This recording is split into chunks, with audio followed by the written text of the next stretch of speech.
ఆ బ్యాగ్ ఇచ్చాలి చెల్లికి. ఇది మీ చెల్లెలకి. Can be anything, so be yourself. అంటే మనం ఏమైనా అవ్వగలుగుతాం. Doctor, pilot, engineer, cinema heroine, ఏదైనా అవ్వచ్చు మనం.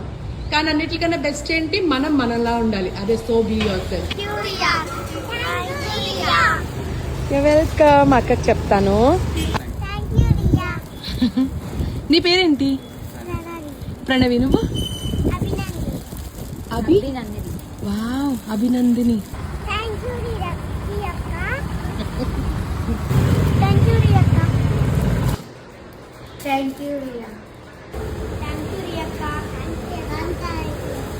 You're welcome. Thank you, Riyaka. Thank you. You're welcome. Thank you, Riya. నీకేం తీసుకురాలేదు, రిటర్న్ లో తెస్తానే. బ్యాగ్ ఉందిగా. రిటర్న్ లో తెస్తాను.